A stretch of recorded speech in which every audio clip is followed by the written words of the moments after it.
Syllabus analyse చేద్దాం కొద్దిగా. Okay, so మనకి ఇక్కడ we have a total of 5 units here in AP history. 5 units.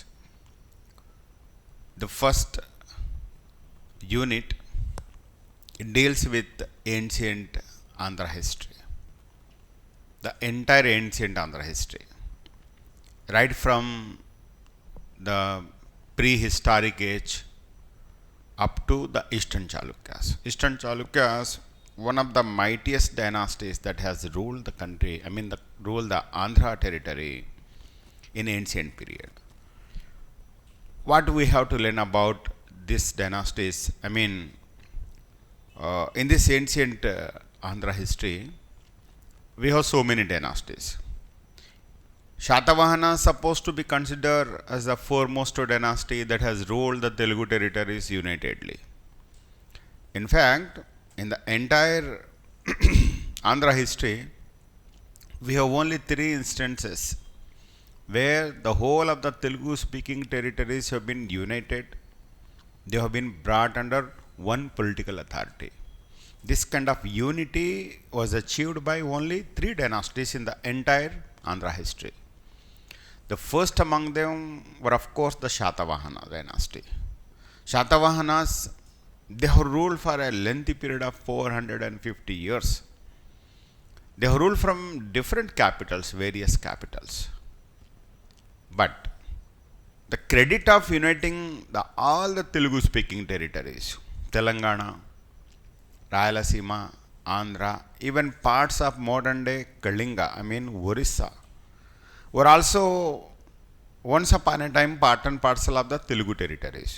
If you happen to visit the Barampuram, the neighboring areas of the coastal Andhra, Srikakulam, Vijayanagaram districts, the people even today, they speak Telugu. It's a Telugu speaking territory. And Ballari region of Karnataka, Telugu speaking territory. This whole territory is Ballari, parts of Orissa, and entire modern day Andhra Pradesh, Rayalaseema, coastal Andhra and Telangana. So this entire territories have been brought under one political authority by the Shatavahanas. The same kind of political unity was achieved by one more dynasty for the second time. And they were the Kakatiyas.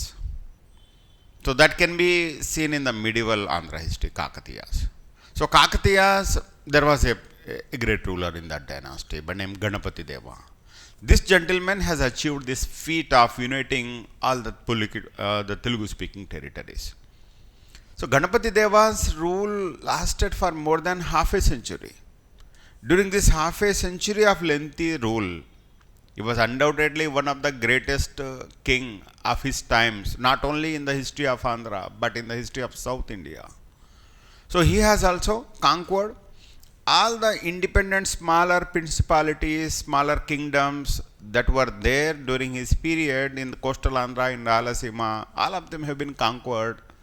So first, after consolidating his power in Telangana, he turned towards coastal Andhra, then occupied the whole of coastal Andhra and Rayalaseema. In that way, he has achieved this feat for the second time. And for third time, the Qutub Shahis. So we don't consider actually Qutub Shahis as part and parcel of our Andhra history. But we should not forget Qutub Shahis, they have ruled Andhra territories also. Even the Nizams also have ruled the Andhra territories. So when the moment you come to know about the term Nizam, what we consider, Nizam is the ruler for the Telangana people. It's wrong. So Nizam, so that kingdom has actually a Asabjahi kingdom, we call it as. So that kingdom was actually established in 1724 until 1850. Until 1850. So they have ruled the whole of Andhra territories. The whole of Telugu territories have been ruled by them also. It is after that they have surrendered this Rayalaseema territories and coastal Andhra territories to the British. So British have become the masters. So in first unit, what we learn? We have to discuss about prehistoric cultures. What does mean by prehistory? So being the students of civil services, మీరు కూడా civils ఏమైనా prepare అయి ఉన్నారమ్మా? What about you? Civils. Okay. So being the aspirants of civil services, you might have learned about the prehistory and history. What's the difference between these two? Yeah. As far as history is concerned, it's just about study of past. But how we study the past? For studying the past, we have to depend on certain kind of sources. And sources here are divided into two categories by the archaeologists and the historians together. We have literary sources for studying one particular period, and non-literary, archaeological sources. The material remains, the artifacts, or whatever the goods that have been used by the people in the ancient period. So they were the sole source of information for understanding about them. So on the basis of this particular sources, script is the basis here. So on the basis of script, we divide history into two broad parts. And if you happen to have the availability of scriptural resources or literary resources, that period should be considered as the historical age. A lack of this kind of sources need to consider that period as the prehistoric age. So script is the basis here. If a particular period has the scriptural sources, so we have to consider it as a historical age. So prehistoric age is the age whose history is completely dependent on the archaeological sources. So we have to depend on the artifacts, the material remains that have been left over by them for understanding their history. So prehistoric culture is the first and foremost topic here. Then after this prehistory, again in prehistory we have various ages. Prehistory has been divided into, I just tell the importance of prehistory here. So what is the total length of the period of prehistory? Do you have any idea about that? Length of the period of prehistory. Prehistoric age I am talking about. Before 4000 BC, up to time immemorial, unlimited period, lakhs of years of period, right from the beginning of the early man on the earth, right from the origin of early man on the earth. Early man said to have been originated some 2.5 lakhs years ago, somewhere in Africa. Right from that period up to the historical age,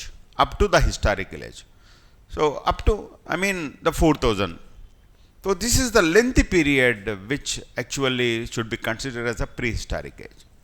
So if a film director, for example, happened to be asked to make a documentary about the history of the human being on the earth,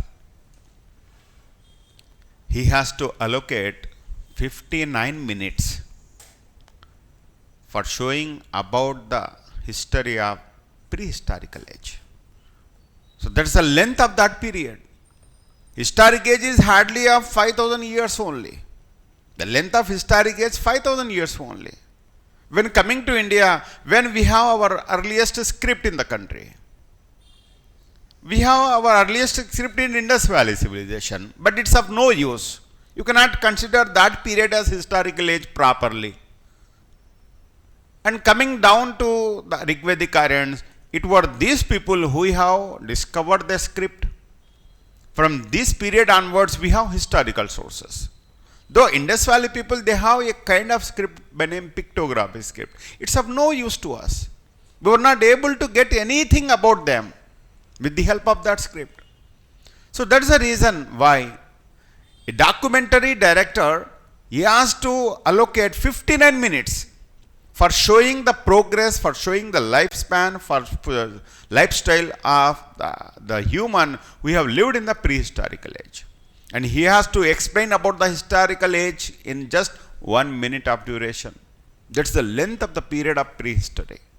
So this entire prehistorical age has been divided into various phases again, various stages can be seen here. Stone Ages, one of the important classification here. So on the basis of the implements that have been used by them, the material that has been used for making the implements. So that was the reason why the prehistorical age, most of the part of the prehistorical age has been considered as the Stone Age. Stone is a dominant material which has been used by these people for making their implements. Their lifestyle completely depended on the stone implements. So రాతితో చేసినటువంటి పనిముట్లు. So that was the most popular part of their life. So hence this entire period has been considered as the Stone Age.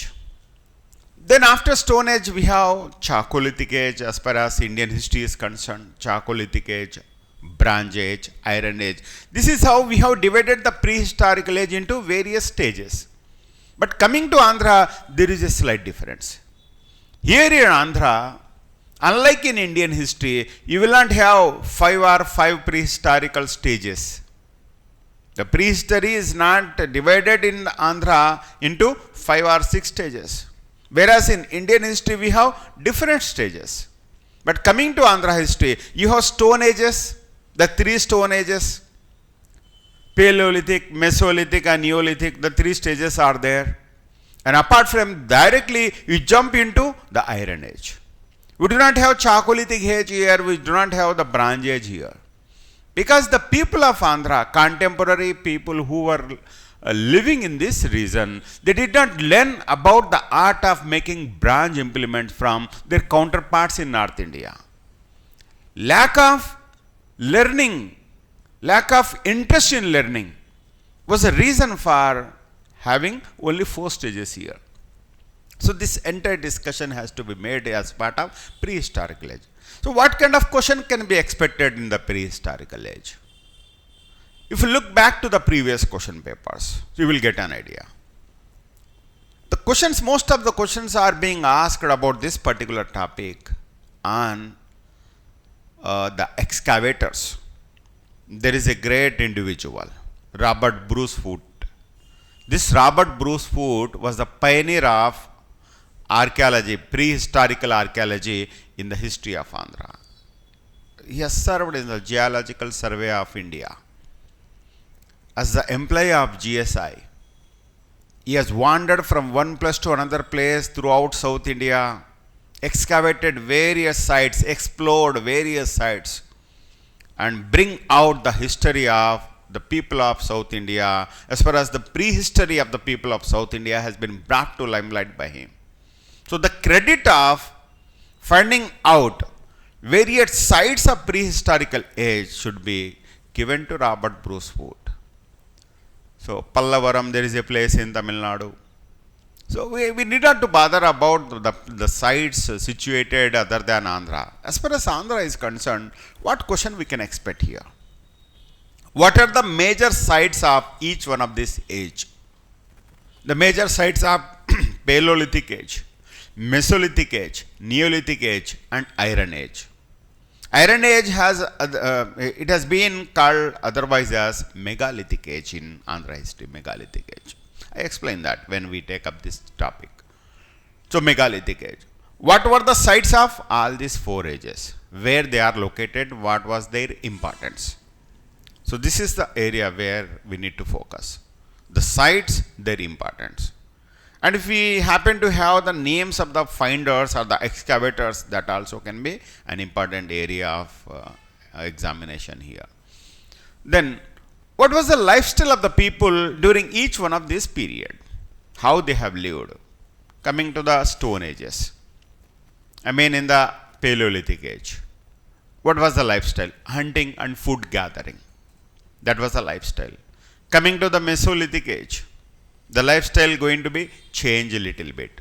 I mean Mesolithic Age has to be considered as a transition period from early, Stone Age, the Paleolithic Age to the Neolithic Age. By the time of the Neolithic Age, they have learnt the art of agriculture. They have learnt domestication of animals. Whereas domestication of animals can be seen in Mesolithic Age itself as far as Indian history is concerned. In the period of Mesolithic age itself, the people started domestication of animals. But here in Andhra, that activity can be traced in the Neolithic age, not in the Mesolithic age. So what was their lifestyle? And what type of implements they have produced in each one of this age? And where these implements have been recovered? So these are the areas where we need to focus when we have the discussion about the prehistorical age. So the finders are excavators, sites and implements and lifestyles, and apart from that, what can be expected here? I mean, the locations, there were certain locations here. For example, there is a place in Nandyal district, in Kurnool district, Muchatla Chintamanugavi, Billa Sargam.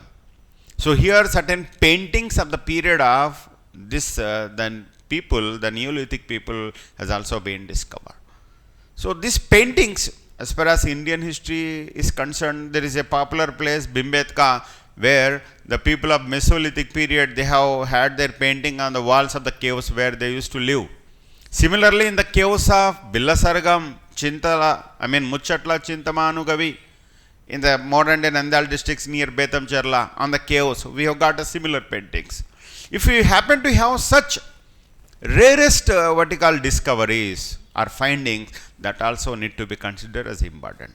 So here within this short span of time, so we have hardly some 100 days for the mains examination. Within this period, so we have to focus on such areas. Instead of learning the whole Andhra history, we have to focus on the areas from where the questions can be picked up. Questions can be asked by the examiner. So in that way, this course has actually been planned. So prehistoric cultures, one of the important topics here, from where at least 1 or 2 questions can be expected here. So we have 75 marks allocated for the entire Andhra history. 75 is the total marks here, the weightage given to this part. So prehistoric cultures can amount for 1 or 2 marks, undoubtedly. Then the Shatavahana, what was their importance? As the first political dynasty of Andhra history, Shatavahanas, they claim a lion's share out of 75 marks. So in the year 2008, this new syllabus has been introduced. Before that, there was no importance to the Andhra history at all. No importance was attached to Andhra history.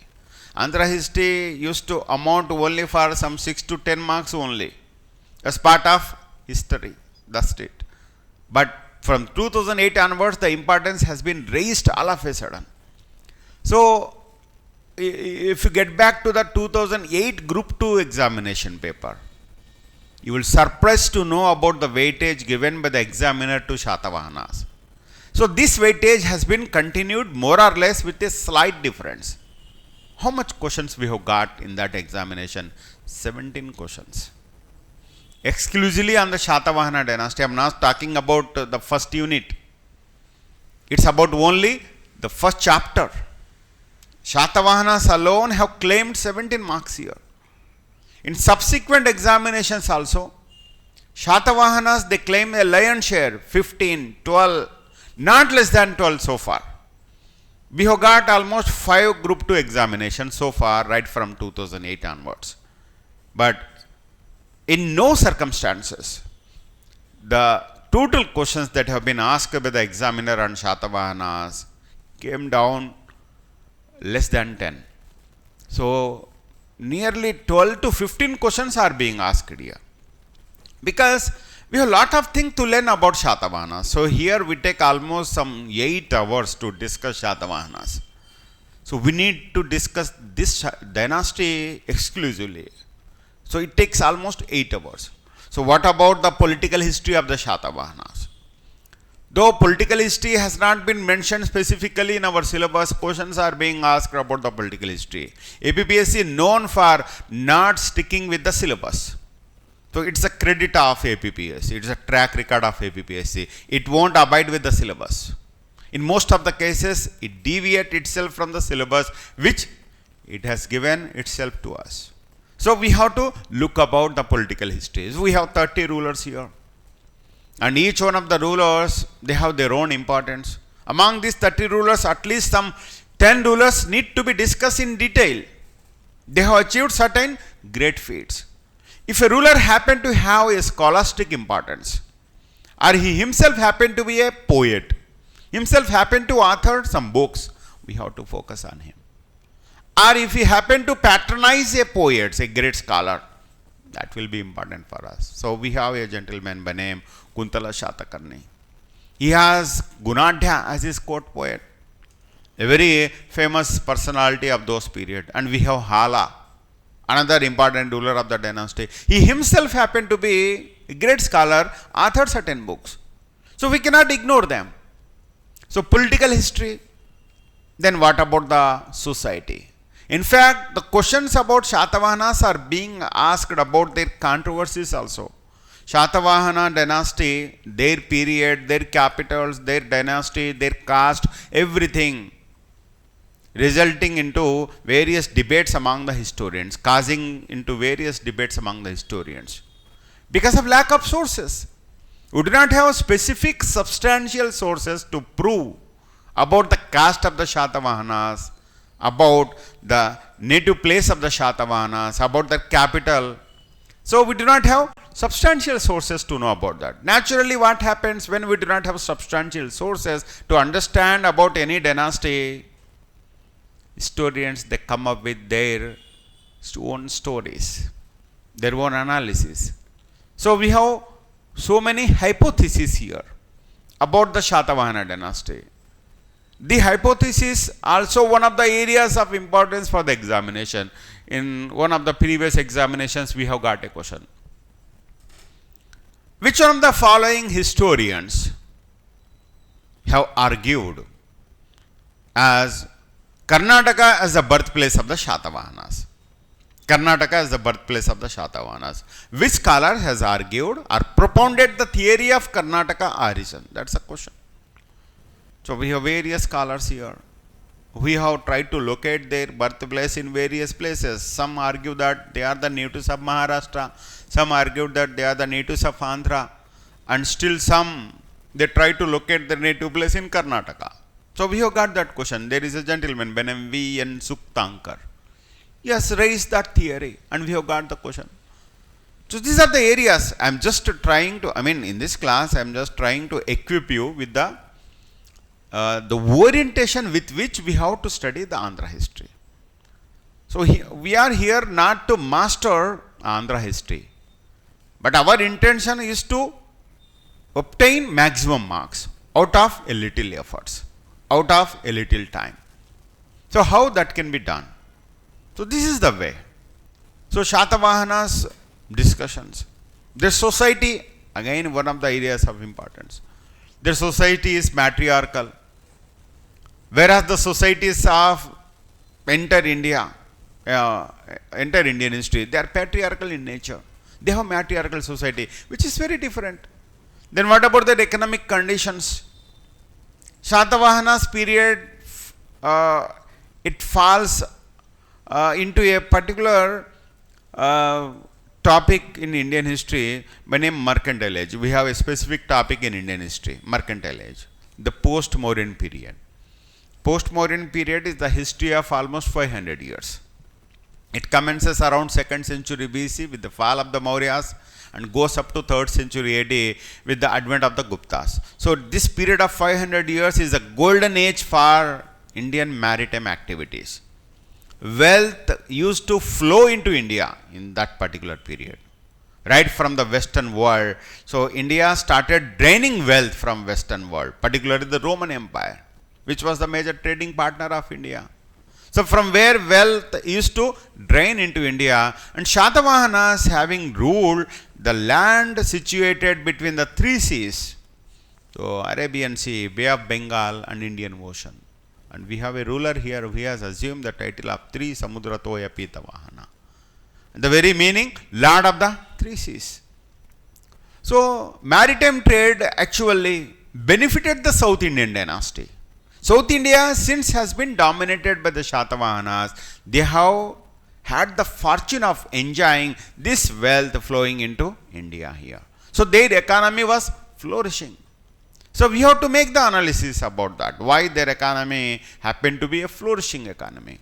What were the export, what were the imports, and what about the encouragement given by the Shatavahanas for the promotion of trade and commerce. These are the various things we need to focus on that. Then coming to religion, another important area about the Shatavahana. Why I am stressing Shatavahana here? Examiner himself stressing on them.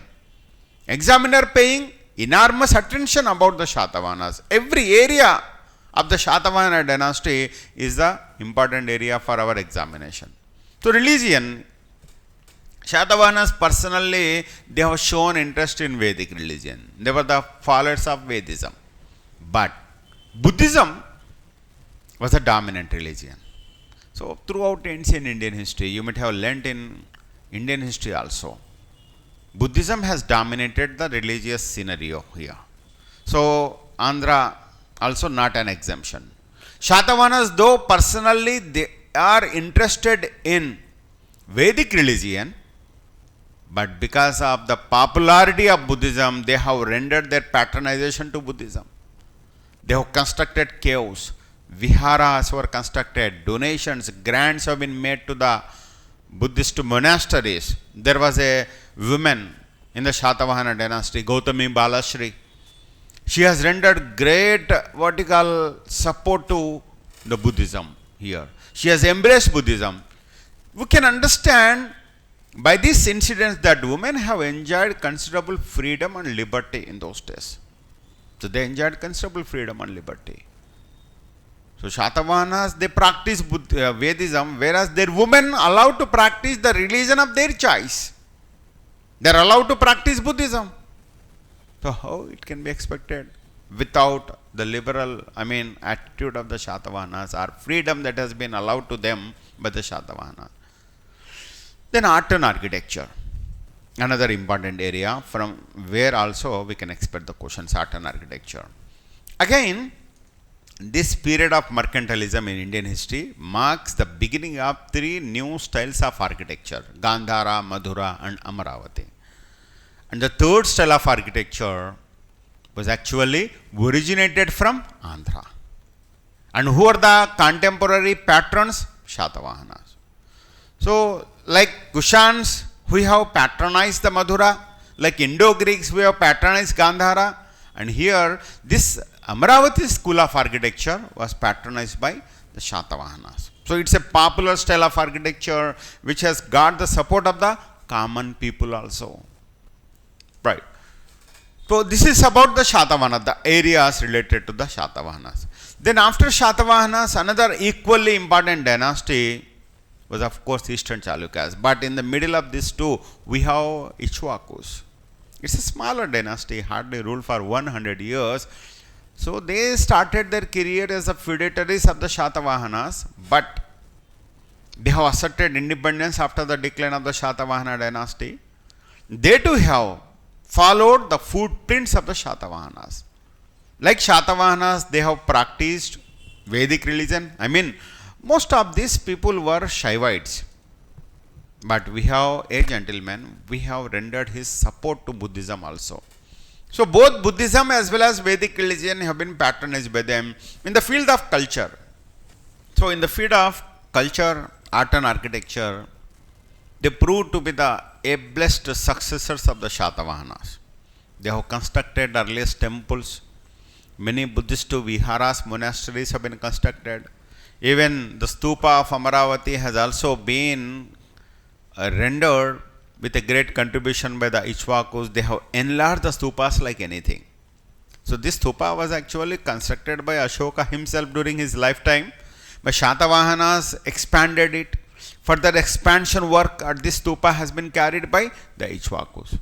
So Ichwakus' cultural contribution, architecture under them, and the religion under them. So these are the areas as far as these people are concerned. At least some 3-4 questions can be expected on the Ichwakus also. Shatavahanas amounts for more than 10 questions. So there was a damn minimum of 10 questions can be expected from the Shatavahanas. And Ichwakus also amounts for some 4 to 5 questions. Then coming to Eastern Chalukyan dynasty. Eastern Chalukyan dynasty also another major dynasty in first unit, from where at least 10 questions can be expected again. So just imagine first unit alone, out of 5 units that we have, first unit alone amounts for 1/3 of the paper. 25 questions can be obtained from the first unit exclusively. So remaining units combined together amounts for 50 questions only. So first unit is very crucial for us. So every topic of the first unit is going to be very important. And we have some intermediary dynasties also which has been referred in the syllabus, the Cholas, Telugu Cholas or Andhra Cholas. Andhra Chola dynasty. So they have ruled some smaller principalities like Velanadu, Karnoolu. So these were some of the territory, Renadu, the Karnool Kadapa region, where some Chola dynasties were there, intermediary dynasties. They too have some cultural contribution. For example, if you look at Renadu Cholas, the Cholas ruled over Renadu means the modern day Kadapa Karnool region. So that territory has been ruled by Chola dynasty. So and they are known for the issue of earliest Telugu inscriptions.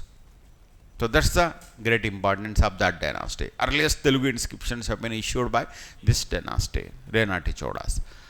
Then we have Velanati Cholas. They too have patronized many scholars in their court. We have authored so many popular books also. So Velanati Cholas, as the feudatories of the Chola, they are not the independent dynasties. These Chola dynasties are not independent. Like the Ichwakus or the Eastern Chalukyas or the Shatavahanas. They were feudatories to some major or sovereign dynasties, but they rendered their contribution. So in that way, this Chola dynasty is also little more important. 1 or 2 questions can be expected on them also. So హీన పక్షం ఎలా చూసుకున్నా కానీ there will be a minimum of 20 questions, 25 questions from the first unit itself. Then second unit. What about this particular second unit?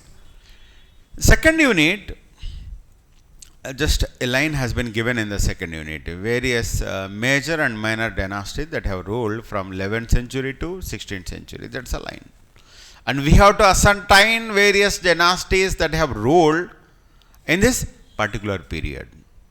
11th century means end of the Eastern Chalukyas. 16th century means end of the Qutub Shahis. Beginning of the Qutubs, not end of, the beginning of the Qutub Shahis. Qutub Shahis rule going to be commenced in the 16th century. So right from the Kakatiyas, the first dynasty to come to power in the 11th century were the Kakatiyas. Right from Kakatiyas until the Qutub Shahis, the entire political history as well as cultural history, society, economy, religion of Andhra need to be discussed here. So this period also, Kakatiyas, you can expect some 7 to 8 questions. Qutub Shahis, you can expect some 7 to 8 questions again. Then we have Vijayanagara dynasty as an intermediate dynasty between these two. Kakatiyas, they have followed by Vijayanagara, and Vijayanagara, they were followed by the Qutub Shahis. And in the middle of these 3 major sovereign dynasties, we have some intermediary dynasties also. The Reddy kingdom was there, ruling from Kondavedu as the capital. And we have Musunuri Nayaka kingdom was there. Musunuru in Krishna district was the capital. They hailed from Musunuru, but they have ruled the Telangana region actually. So we cannot consider them as the rulers of Andhra region properly. But they hailed from Andhra. Their area of ruling was in Telangana region. So Reddy kingdom is a dominant kingdom here, about which we need to discuss. Again, what we have to focus when dealing with this Reddy kingdom, their literary contribution. Some great personalities were there. We have patronized literature, Telugu literature. So there was a gentleman by name Pedakomati Vema Reddy. He has patronized a great scholar, Kavi Sarvabhauma, Srinatha. Srinatha was his court poet. Srinatha has authored dozens of books in Telugu language. So it's the area of very much importance for us. Srinatha, there is no Telugu poet who can surpass the credibility or credit of Srinatha in the field of Telugu language and literature. In the entire medieval Indian history, he has dominated. So when discussing about this Eastern Chalukyas, we will discuss whatever the areas that we have discussed about the Shatamanas, their society, their economy, their religion, their literature. There comes Nannaya. Nannaya was a dominant person during the reigns of the Eastern Chalukyan dynasty. He has contributed about the rise of the Telugu language and literature. A similar contribution has been rendered by Srinatha also for Telugu language. So about whom question can be expected. Coming to the three major dynasties, Kakatiyas. Kakatiyas contributions to, so here when making discussion or making study, we have to focus on non-political history rather than political history. The king's military achievements are not important for us. The wars waged by the rulers are not important for us. No questions will be asked about that. But we discuss the rulers, we discuss the kings. In what sense? We discuss them in the sense of their literary merits, their cultural qualities, what temples have been constructed by them, what architecture has been promoted by them, what literature has been produced or patronized by him. So in that way we have to make the discussion about the rulers. Rulers themselves are not important. If they happen to have any such kind of cultural importance, then we have to take them into consideration. So that's the thing. Okay. So Kakatiyas, then comes the Vijayanagara dynasty. Vijayanagara rulers, you know very well. There was a great gentleman, Sri Krishna Devaraya.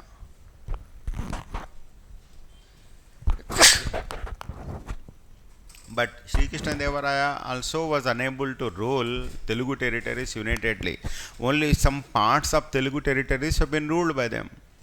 The parts of Rayalaseema, parts of coastal Andhra, that's it. Not the whole of Telugu territories have been ruled by them. In fact, in Telangana, there was no mention of the Vijayanagara dynasty at all. They did not enter into Telangana region. But in Andhra history, they have had a great importance. Ashtadikgajas were patronized by them. And Krishna Devaraya himself was a Telugu scholar. And we title him as Andhra Bhoja. We'll be knowing about Bhoja. The gentleman, he has contributed for the enrichment of Sanskrit language and literature in Indian history. He belongs to a dynasty called Paramara dynasty or Pawar, a Rajput dynasty which has ruled in the early medieval period. So that Bhoja has rendered a revolutionary contribution to the enrichment of Sanskrit language and literature by writing so many books. In the same way, Krishna Devaraya also has contributed for the growth of Telugu language and literature. So he has been titled as Andhra Bhoja. Bhoja for Andhra. Andhra doesn't mean region here. Andhra means language. Andhra, Telugu language. So there won't be our question paper, the coming mains question paper, without having a question on the Vijayanagara dynasty. It's very, very important for us. There will be a definite question about Krishna Devaraya, either directly or indirectly. Apart from patronizing a group of 8 poets in his court, he has patronized some other Telugu poets also. Historically speaking, these Ashtadikgajas were not actually in his court. They were not in no way attached to Krishna Devaraya. So it's a tradition. So you might have known in the Indian history also. Tradition says that Ashtadikgajas lived in his court patronized by Krishna Devaraya. So we have to believe that, we have to follow that also. But historicity is different. If you get into the historicity of each one of these poets and scholars that have lived as part of Ashtadikgaja in his court, we will not be able to establish them in the period of Krishna Devaraya. So they lived after the period of Krishna Devaraya, some of them at least. Okay. So Vijayanagara is another major area from where at least some 4 to 5 questions can be expected. So from Kakatiya you can expect 7 to 8 questions, from Vijayanagara some 4 to 5 questions, then Qutub Shahis. Again 4 to 5 questions can be expected on the Qutub Shahis. Though their language was Persian, official language was Persian, Qutub Shahis have patronized Telugu also. Many Telugu poets were there. We have authored numerous works. Yayati Charitra, Addanki Gangadhara, Palkuriki Somanatha. So many such personalities can be seen in Telangana, particularly in Telangana. So Addanki Gangadhara, Tapati Samvarano Pakyanam. So many such books can be seen here. Saranga Tamaya, we have Malla Reddy. So some of the important scholars that can be seen in the period of the Qutub Shahis. So their contribution to Telugu language literature, another area of importance. But apart from that, Qutub Shahi is known for architecture. They have enriched their capital Golconda and Hyderabad with their Indo-Islamic style of architecture. So many monuments have been constructed by them. So on those monuments, though they happen to be located in Telangana region, we can get the questions about them. Qutub Shahi's contribution to art and architecture is another area of importance for us. Right. So that's about the second unit on which we have had a brief discussion. So here in this second unit, questions can be expected about all these three major dynasties, including the Reddy dynasty. So here from second unit, at least some 15 to 20 questions altogether can be expected. 15 to 20 questions. That means the first two units, they mark almost 50% of the total paper, more than 50% of the total paper. 40 questions at the least you can expect from first two units. So first two units need to be focused more compared to rest of the unit. It doesn't mean you can ignore the rest of the units, because every mark here going to cause a determining factor here. So we have to focus on all the units, but I am trying to explain their importance of each one of the units. So first unit more important, second important unit is the second unit. Then third, fourth and fifth. It deals with modern Andhra history. Ancient history in first unit, medieval history in second unit, and third, fourth unit they deal with Andhra history. Again, as far as the modern Andhra history is concerned, third unit deals with certain areas like Europeans, advent of the Europeans. So Bharata Desha Charitralo, we have some 5 European companies which have arrived into India for the purpose of establishing trade relations with India with their mother countries. Out of these 5 the companies, and 4 have arrived into Andhra. 4. You can expect a question. Which among the following European companies did not establish their settlement in Andhra? Did not establish their settlement in Andhra. So Portuguese were the earliest actually. Portuguese were the earliest. As far as India is concerned. But coming to Andhra, they were not the earliest. As far as Andhra is concerned, it were the British. British were the earliest here. Then followed by rest of the people, except Danish, except Danes. Rest of the companies, they have established their settlements here. So question can be expected on a simple question. Which one of the following European company did not establish its trade on the India? So that's an important question. Then what about their trade centers, where the trade centers have been established throughout the coastal Andhra? So nearly some 50 to 60 trade centers have been established by them. We have many popular trade centers in coastal Andhra, in Godavari districts, in Guntur, in Prakasham, Motupalli in Prakasham, Machilipatnam, in the modern day Bapatla, then Veeravasaram, so many places. So Nijampatnam, Kalingapatnam, Gopalapatnam, Vishakhapatnam. So these are the various, Pulikat. So these are the various maritime trading centers for these foreign companies. So trade centers is another area of importance here. Then establishment of the British rule over Andhra. How could the British able to establish the rule over Andhra? So from whom they have captured the political power? who were ruling before the advent of the British into the political authority or the political power in Andhra. So from whom they have taken this political power. So before the British, these territories were being ruled by the Nizams. Nizams were the rulers. There was a gentleman by name Nizam Ali Khan. When Nizam Ali Khan was ruling over the Nizam kingdom was a vast kingdom. When it was established by Nizam ul Mulk in 1724, it was consist of parts of Tamil Nadu, parts of Karnataka, entire Telugu speaking territories of Andhra, Telangana and Rayalaseema, Maharashtra. These are the areas. Literally speaking, the whole of South India was part and parcel of the Nizam kingdom. When under the reign of its first ruler Nizam ul Mulk, he was the ablest warrior, ablest general of the Mughals who declared independence subsequently. In fact, this reason which was considered as a Nizam kingdom in the beginning was actually one of the provinces of the Mughal Empire. It's a Deccan Subha. It was called as a Deccan Subha, one of the provinces of the Mughal Empire. And this gentleman has served as the viceroy, governor of this province, who asserts independence.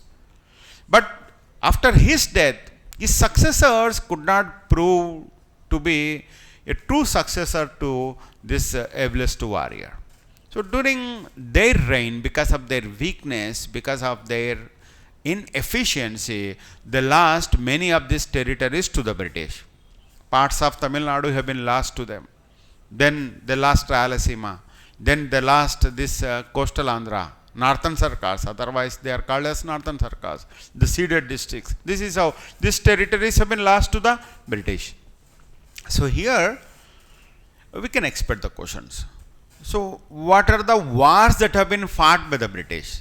When we discuss the Indian history, modern Indian history, we focus on the wars which have been fought by the British to acquire India, to establish the rule over India. The Anglo-Mysore wars, the Anglo-Maratha wars, the Anglo-Sikh wars. So, we have so many such wars apart from the Plassey war or the Buxar war. So, these wars eventually led to the establishment of the British Empire there in India. But what about Andhra? What war they have fought here? So they have fought certain wars here not to acquire the territory. Territories could be acquired by them very easily by subjugating these Nizams who happen to be the weak successors to the throne. So they could easily subjugate them, suppress them, subdue them, so that these territories could be surrendered to them. So take for example, the Northern Sarkars have been surrendered to the British by Nizam Ali Khan after a payment of 15 lakhs rupees per annum on the lease. Similarly, the ceded districts have been surrendered to them by the Nizam in return for the subsidiary alliance which has been signed by him with the British. So you can expect questions on that. These are the events through which the British could become the masters of Andhra. They could emerge as the masters of Andhra here. So in which year the ceded districts have been surrendered to the British? In which year the coastal Andhra has been surrendered to the British? In that way questions can be expected. Years also important here as far as the modern Andhra history is concerned. Generally years are not important, but if a year happened to be known for a turning point, happened to be known for a major event, that can be considered as an important year for us. 1766 is the year in which these territories, coastal Andhra, Northern Sarkars, have been surrendered to the British. And similarly, 1798 and 1800 are the years in which subsidiary alliance has been signed, and this ceded districts, Rayalaseema, has been surrendered to the British. So those years need to be reminded. It has to be kept in mind because you can get the questions on them. Then what is the need of waging wars here when the Nizam has surrendered these territories in such an easy manner to the British East India Company? Why were they were in need of waging the wars? So there were Jamindars in Andhra.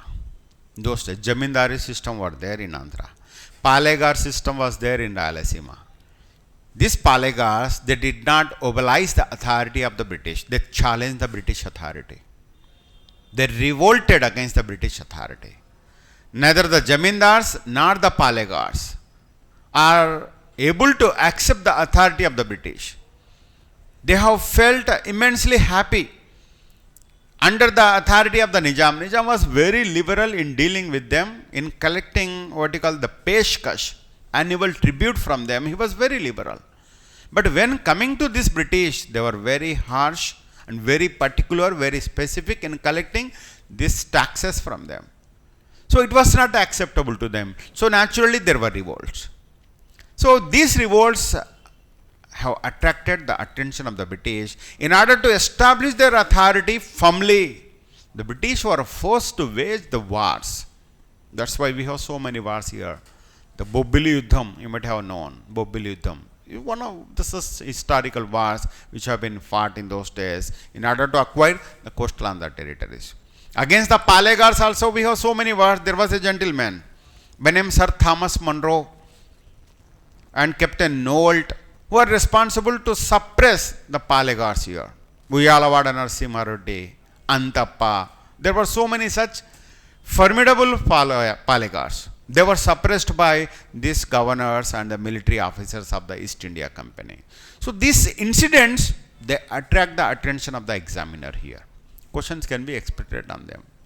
Uyalavada Narasimha Reddy revolted in which one of the following regions of Rayalaseema? Or his revolt was suppressed by which one of the following British officer? That can be a question for us. So the areas which need to be focused has to be identified in the first instance. Then it will be easy for making the preparation. Okay, what happened after establishment of the British rule here? British rule was not acceptable to some of the sections. This section started protesting that, opposing that, and revolting against the British rule. What kind of revolts have been occurred here? 1857 Sipahis revolt, one of such occasions, such incident, which tried to eliminate the British power, the British Raj in India. So the very purpose of this revolt is to eliminate or end, exterminate the British rule once for all in the country. So with that purpose, this revolt was occurred. Similarly, we have the revolts of the Kisans, farmers' revolts in Andhra, peasants' revolts are there. Many peasants have revolted, not exclusively against the British, but even against the Jamindars also. Jamindars' oppression was one of the reasons for the revolts of the Kisans here. So Kisan revolts, Kisan agitations and their leaders and the areas and the years in which they were held were carried, another area of importance for us. So we can get questions on the Kisans uprisings in Andhra, anti-Jamindari struggle by the Kisans, by the farmers. So we have nearly more than a dozen of the Kisan uprisings here. Kisan organizations have organized this protest against the Jamindars, their atrocities. So on which questions can be expected? Every Kisan organization used to have a leader. Every Kisan movement used to have a leader, and the leadership of these people is one of the important area on which questions again can be expected. So రైతు ఉద్యమాలు జరుగుతున్నాయి, ఎవరి నాయకత్వంలో జరుగుతున్నాయి, ఎవరు ఎక్కడ జరిగిన రైతు ఉద్యమంలో ఎవరు నాయకత్వం వహిస్తున్నారు? So that's another area. Okay, then after this some other important area here in the third unit. Third unit also very crucial unit compared to last two units. Fourth and fifth units are not that much important. Fourth unit is not that much important, where the questions can be very less, but the fifth unit is equally important here. Third unit, after first and second, third unit is the unit where we need to focus more. So here we have so many topics. So freedom struggle was also placed under the third unit, freedom struggle in Andhra. This freedom struggle, it commences with the establishment of Indian National Congress in 1885. But with the formation of this INC in 1885, freedom struggle slowly started what you call entering into the Andhra territories, Telugu territories. Here some poets, some scholars, they have produced nationalist literature. This nationalist literature that has been produced by them, authored by the scholars here, out of their patriotism, was one of the reasons for the strengthening of the freedom struggle in Andhra. So we have to see all the three phases of freedom struggle in Andhra, like you have already seen in Indian history. So in what way these three phases have their impact on the freedom struggle of the Telugu people. So Telugu people, they have started this freedom struggle due to the influence of the Indian National Congress, and many such events have been occurred as part of each one of the movement that has been started by Gandhiji. So as part of the first phase, 1885 to 1905 and 1905 to 1920. But coming to the Gandhian phase, four movements have been started by Gandhiji here. The non-cooperation movement, one of the important movements, the Quit India movement, civil disobedience movement, and even before that we have the Swadeshi movement. So each one of these movements, they have their own impact on the Telugu people. So what kind of impact these movements have caused on the Telugu people? Who are the leaders? What were the activities that have been carried? What were the major incidents that have been occurred? If you take Swadeshi movement, there were some major incidents. If you take non-cooperation movement, some four major incidents can be seen here. And again in the civil disobedient movement and Quit India movement, every movement has its own incidents here. The Rajamandri riot case, the Kakinada riot case, and the Tenali bomb case, so many such cases can be seen here. So these incidents are part and parcel of this particular movement. While discussing them, we have to focus on those events. Questions can be asked in this way. The Tenali bomb case is an incident occurred during the period of which one of the following movement of the freedom struggle? Non-cooperation movement, Swadeshi movement, civil disobedient movement, Quit India movement. In that way, you can get the options.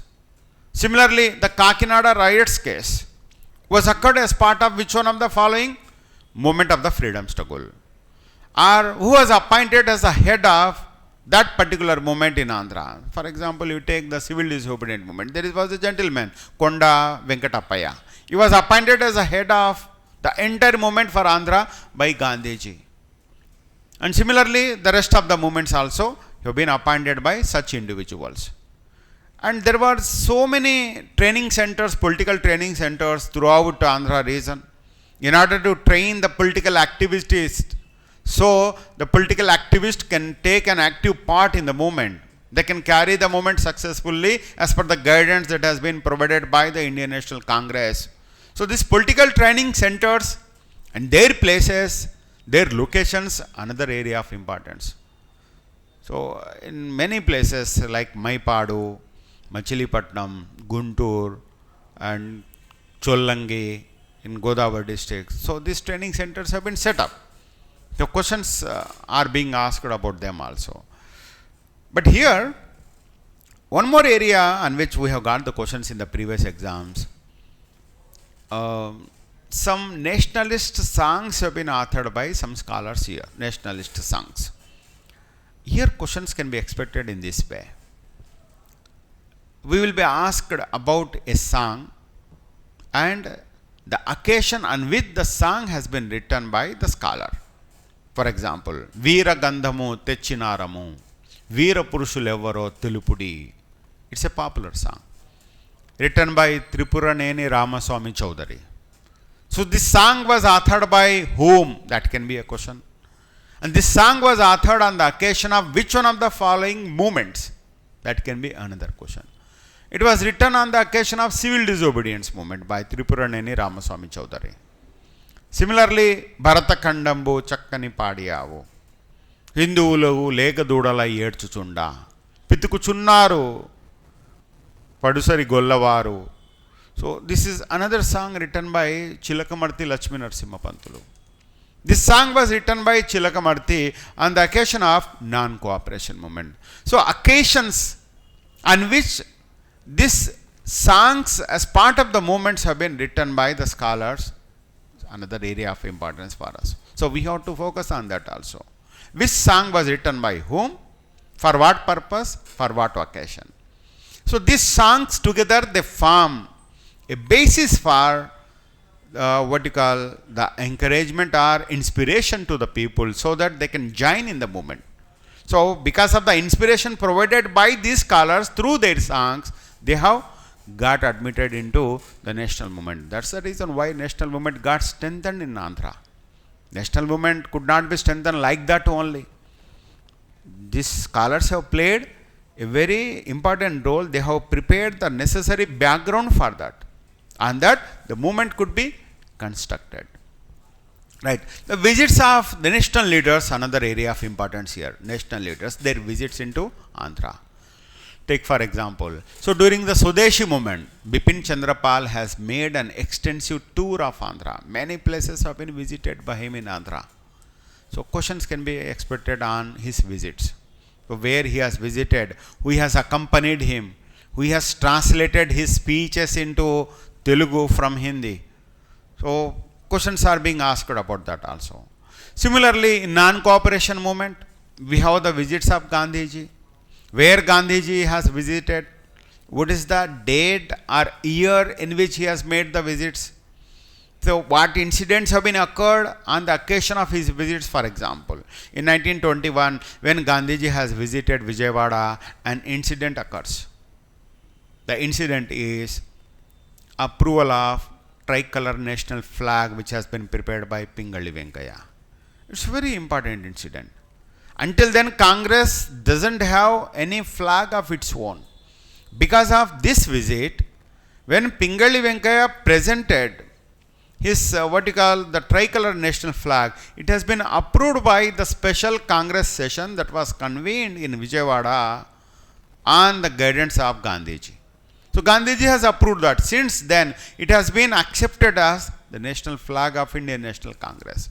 So it's a very popular incident, very famous incident. So question can be expected on that.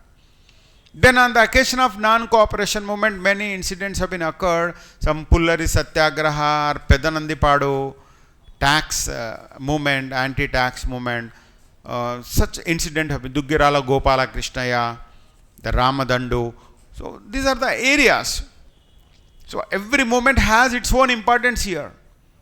Like they have their importance in Indian history. If you look at the non-cooperation movement in Indian history, there was a great incident on which question can be expected in Indian history. The Chauri Chaura incident. It has attracted the attention of the whole nation. So the date on which this incident was occurred, the place where the incident was occurred, the reason for the occurrence of this incident, everything is the area of importance for us. Similarly, in Andhra also, every movement has certain events. The Chirala Perala movement, the Pedanandipadu movement, the Pullari Satyagraha movement. These movements are the various movements that can be seen as part of non-cooperation movement. So their dates, their places, their leaders, and the movement during which they were organized can be asked in the examination. So here we have to identify the areas where questions can be expected. Right. Then in this unit, again third unit is not ended here itself. We have so many things here to discuss. Anti-Brahman movements or anti-caste movements. Anti-Brahman movements, another important area here. We have this topic in Indian history. That's why I have told you at the very beginning. If we happen to have the knowledge of Indian history, it will be very easy to understand Andhra history. Very easy to follow Andhra history. Same incident will be there. Same organizations will be there, but the difference being leaders going to be changed, and the places where the events going to be occurred are different. So that's all the difference thing here. Okay. Anti-Brahman movements, Justice Party movement, self-respect movement. So these movements that you have seen in the Indian history need to be discussed in the perspective of Andhra also. Who are the leaders who organized these movements here? Justice Party movement, which has been commenced by the non-Brahmins against the Justice Party, the Trimurites, Padmanabha, C.N. Modaliyar, T.M. Nair, P.T. Shetty, these three people, they have started this Justice Party movement. Then coming to self-respect movement, E.V. Ramaswamy Nayakar, it was started by him. So who were the leaders who followed them in Andhra? So on which questions can be expected? Justice Party movement was held. Under Justice Party movement, various meetings have been held in various places of Andhra. The meetings, their places, their leaders, important. Then coming to E.V. Ramaswamy Nayakar's movement, self-respect movement. As part of the self-respect movement again, we have its own role here. Tripuruneni Ramaswamy Chowdhury has played a very active role in this self-respect movement. So questions can be expected on that. Then revolutionary literature, another topic that has been given here, revolutionary literature. Sri Sri need to be discussed here. Sri Sri, one of the revolutionary poets who have authored his books enlightening the people in the contemporary period, that has to be paid attention. Then participation of women in all these movements, another area of importance. Women's participation in these movements. What were the Andhra women who have taken part in the national movement? Who were the Andhra women? We have taken part in the caste movements or anti-Brahman movements or whatever the movements that we discuss in this unit. The role of the woman has to be paid special attention. There were so many such women.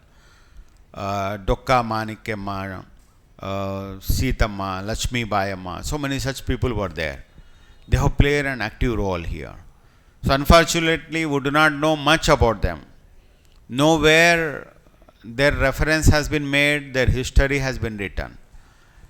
All of a sudden, the APPSC got enlightened about the role of the woman and it has placed them in the syllabus. We do not have much information about these women participants in the movements. Except here and there, we have some scattered information which need to be consolidated so that we can have a better idea about them, so that we can crack our examination. So this third unit, as per my guessings, can amount for at least 15 questions. At least 15 questions can be expected from this. So based on the topics that we have here. So first unit some 25 questions, second unit some 20 questions, and third unit some 15 questions. So altogether 25, 15 and 20. Nearly 60 questions, and we left with 15 questions. And these 15 questions from the remaining 2 units. Coming to the fourth unit. This fourth unit is about one single incident. Entire fourth unit, it deals with one single incident. Creation of or formation of state of Andhra. That's it. Formation of state of Andhra. That's the theme of the unit. Actually, we need some 100 hours to finish this all 5 units. It takes 100 hours. Out of this 100 hours, more than 50% of the hours we spend on first and second unit only. They take more than 50 hours. I guess it takes 60 hours also. I was talking about the Shatavahanas. They take 10 hours at the minimum. Eastern Chalukyas, they take another 8 to 10 hours. Then we have the Kakatiyas, Qutub Shahis, Vijayanagaras. They each take some 6 to 8 hours again. We have a lot of things to discuss about them, and questions are also being asked in a large number about them. So accordingly, we have to pay the attention. Coming to the fourth unit, it deals with one important event, the formation of state of Andhra. So, in what way the state of Andhra could be formed by the people of Andhra? How they could achieve this feat of having their own state? It's a matter of identity, matter of the identity of the Telugu people who happen to be part and parcel of Madras Presidency. See, when the Nizam Ali Khan, has surrendered the coastal Andhra, northern Sarkas to the British, and later the ceded districts, the Rayalaseema districts to the British, what the British have done, they have integrated these territories to Madras Presidency and started ruling them as part of Madras Presidency. We used to have 11 districts consisting of the Telugu people. The total number of districts in those days in the Madras Presidency were 19, but out of 19, 11 are Telugu speaking districts.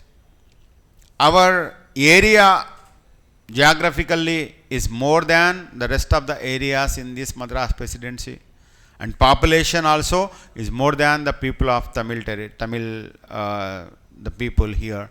But despite that, Telugu people were disrespected, disregarded, humiliated, and in every sort of their life, they were subjected to discriminations, injustices. So, out of these injustices and discrimination that have been faced by the Telugu people, they have started this demand of having separate state. We need a separate state from Madras Presidency, divide up the influence of the Tamilians. So, in that way, a movement going to be commenced, the Androdhyamam. The very movement runs with the title of Androdhyamam. Now, the role of various organizations, various journals, various personalities will be the area of focus here. So, questions will be asked about them. Which journals played an active role, vital role in this Androdhyamam? Andhra ఉద్యమంలో, ప్రత్యేక తెలుగు రాష్ట్ర సాధన ఉద్యమంలో ప్రముఖ పాత్ర పోషించినటువంటి పత్రికలు, their founders, their contribution. This is how questions can be expected for us. Similarly, we have a series of events, in fact, responsible for the formation of the state of Andhra. Responsible for the state of Andhra. Series of events, at least some 10 events can be seen here. Right from the beginning of 1911. In 1911, one event can be seen. That was considered as the beginning of the very idea of formation of separate state for the Telugu people. There were two gentlemen who participated in a meeting that has been held in Guntur in 1911. They have prepared a map of the Telugu speaking territories. Telugu speaking territories here means not only Telangana, Rayalaseema and Andhra. Telugu speaking areas of Karnataka region, Ballari. Telugu speaking areas of Orissa region, the Barampuram. So with this, a map has been prepared. And within a couple of years of this session that was held in 1911, within a couple of years, an organization has been formed with the sole intention of, with the single goal of achievement of separate Andhra for the Telugu people. Andhra Mahasabha. This organization was formed. And it has played a very active role here in this movement. So, journals, leaders, organizations, their role in the formation of Andhra and various incidents responsible or necessitated the creation of the state of Andhra. So, we have some 10 incidents. Each one of the incident going to be very important. Question can be asked about them. So, this is where we need to focus. Instead of looking at here and there, we have to focus the areas where questions can be picked up by the examiner here. Okay, apart from this concept of, this particular theme of formation of the state of Andhra, we have one more important small topic here which has been inserted by the APPSC, library movement in Andhra. in 4th unit itself we have this topic also as a smaller topic, library movement in Andhra. So library movement, it's a movement which has been started by Ayyanki Venkataramanaya. There was a gentleman by name Ayyanki Venkataramanaya. Library movement has a crucial role in Telangana than in Andhra. Telangana was more backward than Andhra, so they were in a bad need of awareness, enlightenment. This enlightenment could be achieved by the people of Telangana because of the library movement. So here library movement was started by Komaraju Venkata Lachman Rao, another native of Andhra. But as far as Andhra library movement is concerned, it has played an active role. So the very purpose of library movement, establishment of libraries, provision of knowledge to the people, creation of awareness to the people, so that people can be enlightened about their conditions and they can be able to question about the political authorities, they can question about the atrocities of the colonial government. So for that purpose, the library movement also going to play a very important role. So we have a few lines to discuss about the library movement. So at least one question can be expected about the library movement here. One question. So this 4th unit can get us some 7 to 8 questions. 7 to 8 questions can be expected from the 4th unit. Then the 5th unit. 5th unit. Again we have a single theme here. In the entire 5th unit, it deals with one single event. Formation of state of Andhra Pradesh. Not Andhra, state of Andhra Pradesh. Creation of state of Andhra was different.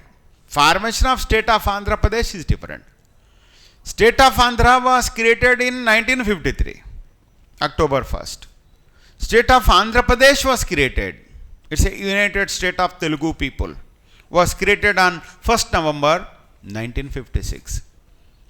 So for achievement of this feat, what incidents were occurred, what events were held, and how this united Andhra Pradesh could have been created by the people of Andhra. So Andhra people, right from the formation of state of Andhra, they have developed an idea of having an united state consisting of the whole of the Telugu speaking territories. So for which they have established an organization by name Vishal Andhra Mahasabha, and it started its activities. In addition to that, some generals also have come to the support. Vishal Andhra, a general which has been established by the Communist Party. So this organization, these generals, they have carried the movement for United Andhra. The very name of the movement was Vishal Andhra Movement. Andhrodhyamam was the movement which was started for the achievement of separate state from Madras Presidency. Vishal Andhra movement is the movement which has been started for United Andhra. So this United Andhra, it has so many events also. Like we have seen some events which were responsible for the formation of Andhra state. Similarly, such events are there, like the formation of constitution of SRC by the central government, Fazal Ali Commission, its recommendations, its report, and the gentleman's agreement, another important event. So these reports of the commissions and the gentleman's agreement, an agreement signed between the gentlemen of both the regions, they have cleared the way for the formation of the state of Andhra Pradesh. A way was cleared for the creation of the state of Andhra Pradesh. So we have to see about the details of the SRC, its report, its date, its constitution, its members, everything. Then we have to discuss about gentleman agreement. Who are the parties who have signed in this agreement? Where the agreement was signed? On which date the agreement was signed? What it contains? What kind of assurances have been given to the people of Telangana so that their apprehensions, their suspicions, their doubts about the merger of Telangana with Andhra state could be eliminated. So with this attempt of elimination of their apprehensions, a way was clear for the creation of the state of Andhra Pradesh. Finally, Andhra Pradesh state was created on 1st November 1956. Then apart from this incident, we have another topic that has been inserted here by the APPSC. Major events between the formation of state of Andhra Pradesh and bifurcation of the state of Andhra Pradesh. The events occurred between the United State and its bifurcation. That means events between 1956 to 2014. The major events occurred here. So we have many important events that can be found here. For example, soon after the formation of state of Andhra Pradesh, many assurances that have been provided, that have been given to the people of Telangana began to be violated without hesitation. Against this kind of violations, the people of Telangana, they started showing their fury and anger, which has resulted into a major movement in Telangana region, the Jai Telangana movement, separate Telangana movement. In 1969 itself, we can trace that. And within a couple of years, a counter movement was started in Andhra, Jai Andhra movement. Andhra people wanted to have their separate state back, dividing the Telangana region. So this separatist movement and its counter movement were the two major events that can be found in the post formation of Andhra Pradesh era, in post 1956 era. Then apart from that, another major incident is formation of a regional party, a powerful regional party, Telugu Desam party. Formation of the Telugu Desam party and acquisition of political power by N.T. Ramarao and various reforms that have been introduced by N.T. Ramarao, their impact on the culture of Andhra. For example, installation of the statues on the tank bund, installation of the statue of Buddha. These are the various incidents that can be seen here. So these incidents have their impact on the Andhra region in the post-formation era. Creation of separate university for the promotion of Telugu language, the Telugu University, Potti Sri Ramalu Telugu University. So so many such attempts have been made by N.T. Ramarao here in the capacity of the Chief Minister. So these events, another area of importance for us. So on which questions can be expected. How the separate Telangana movement or Jai Andhra movement could be compromise, could be suppressed by the government, the central government headed by Indira Gandhi. What formulas have been announced here. There were so many such formulas, 5-point formula, 6-point formula, 8-point formula. So these formulas eventually led to the suppression of these two rival movements in Telangana as well as in Andhra region. So questions can be asked about them also. Then we have some Naxalites activities in the state of Andhra Pradesh. 1969 Srikakulam armed struggle, another important area. In 1969 and 70, Naxalites have started their agitation. Again in 1980s, the agitation has been shifted to the northern Telangana region. So those were some of the other important incidents that can be observed in the post 1956 era. So this topic is endless in fact. It's a very vague topic. We have to pick up major incidents which have their deepest impact on the history of Andhra. So we can imagine the questions. So in the previously held examination, the year in which Potti Sri Ramalu University was established was asked in the APPSC Group 2. The question was asked about the year in which it was established.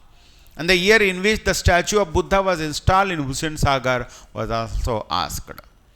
So the cultural incidents which were taken place in the 1956 era, post 1956 era, also an important area for us. So these are the 5 units and the areas which need to be focused by us so that we can score a good marks. So ఉన్నటువంటి 5 యూనిట్స్లో importance ఎలా ఉంది? 5 units యొక్క importance first నుంచి 5th వరకు మనకు తగ్గుతూ వస్తున్నట్లుగా కనిపిస్తుంది. First unit lion share 1/3 of the questions from first unit. Second unit nearly 20 questions. Third unit nearly 15 questions. And fourth and fifth unit, 7 to 8 questions, 7 to 8 questions. Then your question paper is over. So accordingly, we have to give importance to each one of the units. So this is a brief analysis about, not a brief, it's a thorough analysis in fact. It's a thorough analysis of our syllabus, the 5 units of AP history syllabus. And from tomorrow onwards, we will commence the regular discussion, beginning with the first topic, the prehistorical cultures. So we commence our discussion with the first topic. The first topic in our first unit, as per the syllabus, prehistorical cultures. What does mean by prehistory, and what are the total ages that has to be discussed as part of the prehistory. So we will have this discussion tomorrow. If you have any doubts, you can raise them. Actually, this program is both offline and online. We have the provision of live online classes also for this 20 days of AP history program.